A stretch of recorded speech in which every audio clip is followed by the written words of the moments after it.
Si tu connais un frère du message, tu connais une sœur du message, il faut déjà les appeler parce qu'un de leurs a tué quelqu'un du côté de Bétou. Est-ce que c'est légitime aux yeux des Écritures? Est-ce que c'est un crime?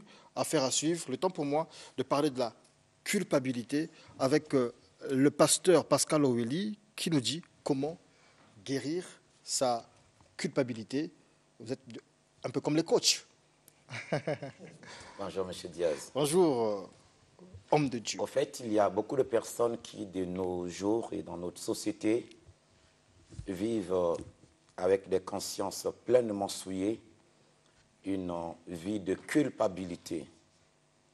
La culpabilité, c'est le fait que lorsqu'une personne, évidemment, est condamnée par lui-même, ce qu'il avait commis est en train de le ranger de l'intérieur. La personne manque de paix, de joie. On peut faire semblant devant des gens d'être heureux et de sourire, mais à un moment donné, ça vous rattrapera toujours. Bien-aimés dans le Seigneur, si je vous aborde ce thème ce matin, c'est parce que Dieu a une solution et Dieu est la solution à la situation de culpabilité que beaucoup de personnes peuvent dans leur vie traverser. La culpabilité, elle est satanique, je puis déjà le dire, car c'est le diable qui nous culpabilise afin que nous n'allions pas vers le Seigneur Jésus, celui qui est notre rédemption, celui qui est le porteur de la grâce. C'est pour cette raison qu'il y a que tout le monde, en tant qu'humain, commet des erreurs. On dit même que l'erreur est humaine, mais c'est la conscience de cette erreur qui vous revient tout le temps, la condamnation intérieure qui vous fait manquer la paix, qui n'est pas une bonne chose. C'est pour cette raison aussi, j'ai ici avec moi sur ce plateau ce comprimé, je l'ai là, Tramadol, parce que la nuit, pendant que nous étions en veillée de prière, une fille aux alentours de 1 heure, à la fin de la prière, m'a approché, m'a dit, pasteur, suite à ce que vous venez de dire, je ne puis pas fermer mon cœur. Je suis une fille abandonnée des parents, j'ai commis de bien mauvaises choses dans ma vie et je ne peux pas vivre sans me droguer. J'ai ici dans ma poche ce comprimé, cette gélule de tramadol que je voulais boire à la fin de la prière. Et Dieu soit loué de ce qu'elle m'a remis ce comprimé et je vous donne ici donc son témoignage. Beaucoup de personnes pensent se soulager de leur égarement, de leur péché, par la drogue, par la boisson, par l'ivrognerie, par bien d'autres astuces. Mais en fait, ces différents moyens ne mènent pas à la tranquillité, à la paix de l'âme. Il n'y a que, bien aimé, si vous ouvrez votre cœur à Jésus, il peut vous apporter la paix qui vous manque.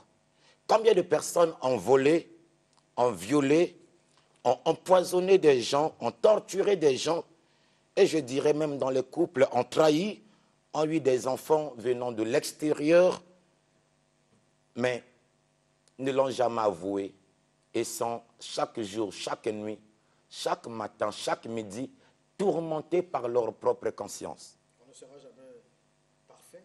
L'apôtre Phila, je vais le dire ici, j'ai souligné. Et c'est là où je veux poser la question, pasteur Pascal Oweli. Lorsqu'on se sent, on se reconnaît infidèle. Parce que lorsqu'on est marié, on est infidèle. Lorsqu'on se sait menteur, lorsqu'on se sait assassin, lorsqu'on se sait dealer, donc on prend des substances illicites, les tramadol que vous avez cité. Lorsqu'on sait qu'on est vraiment vautré dans le péché, il y a cette culpabilité-là. Et justement, c'est justement le thème, comment guérir, comment vaincre cet esprit de culpabilité. Merci. Au fait, là, nous devions tomber sur l'approche des solutions. Parce qu'il faut bien le dire que aucun médicament dans nos pharmacies ne guérit ou ne soulage ou ne libère de la culpabilité. Ce n'est pas non plus la psychologie ou encore la psychiatrie qui pourrait évidemment le faire. La Bible déclare dans Jacques, chapitre 5, je lirai le verset 16. « Confessez donc vos péchés les uns aux autres et priez les uns pour les autres afin que vous soyez guéris. La prière fervente du juste a une grande efficace. » La Bible parle de deux choses, de la confession et de la prière.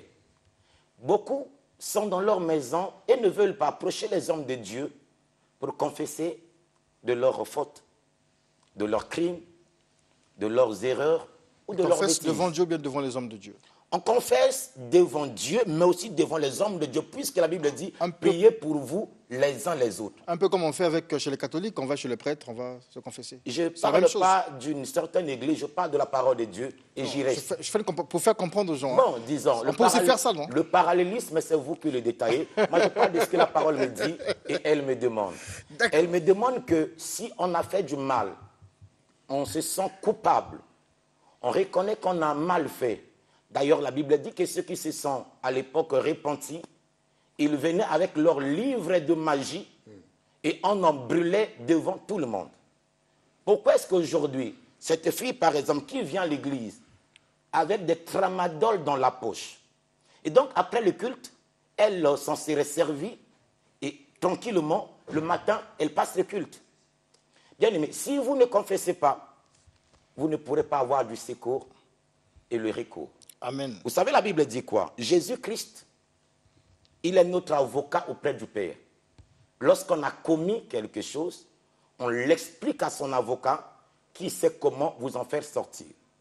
Et Dieu dit aussi quelque part, et j'aime bien cela, que même lorsque nous sommes condamnés par notre propre cœur, 1 Jean 3, verset 20, Dieu est plus grand que notre cœur.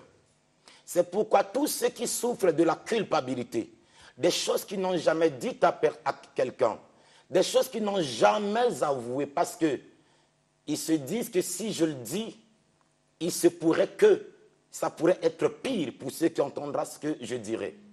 Nous sommes pasteurs, pourquoi? Parce que Dieu nous a donné une qualité qui est la discrétion. C'est savoir garder la vie de ceux qui se confient. Et la Bible, en la matière, dit: confiez-vous en l'Éternel votre Dieu, vous serez affermis. Mais confiez-vous en ses serviteurs, ses prophètes, vous réussirez. Si tu veux bien, par la grâce et l'amour de Dieu, sortir de ces moments sombres que tu vis, ces moments qui te font manquer de paix, de joie, de tranquillité, il est temps que tu quittes ta maison, tu viennes vers nous en tant que serviteur de Dieu. Tu nous exposes ta vie et nous allons t'aider par l'amour et la grâce de Dieu à vivre le pardon, la faveur et la bonté de l'Éternel. Combien de personnes dans notre pays et qui nous suivent à l'extérieur du pays sont rongées par la culpabilité. Des choses qu'on avait faites, mais qui nous reviennent tout le temps à l'esprit et dont le diable se sert pour simplement nous réduire à rien et nous dévaloriser, nous faire croire que Dieu n'a plus de pardon vis-à-vis de nous. Merci beaucoup, pasteur Pascal Oeli. Vous avez dit que contre la culpabilité, bibliquement parlant, théologiquement parlant, scripturairement parlant, on ira dans des pharmacies, on ne trouvera pas parce que le tramadol ne soignera pas. Et entre autres, on peut demander aussi aux chrétiens de lire simplement Matthieu 11, verset 8. Amen. Venez à moi, vous tous qui êtes fatigués et chargés, je vous donnerai du repos. Okay. C'est bien ça, non? Amen. C'est cela. Amen. Mais applaudissez quand même pour moi, pasteur. Amen. Pasteur Diaz, Amen. Dieu te bénisse, pasteur Diaz. Numéro de téléphone. Non, mais pasteur Diaz, je vais donner son numéro. Oui. C'est ce verset qui est capital aussi. Okay. Dieu dit, venez à moi. Donc, je ne suis pas contre vous, moi je vous aide. Je suis là pour le peuple de Dieu. Vous êtes formidable aujourd'hui. Et bien-aimés dans le Seigneur, contactez-nous au 05 592 64 70. 06 621 05 01. Nous ne sommes pas là pour vous condamner, nous sommes là pour vous aider. C'est notre mission en tant que serviteurs de Jésus-Christ.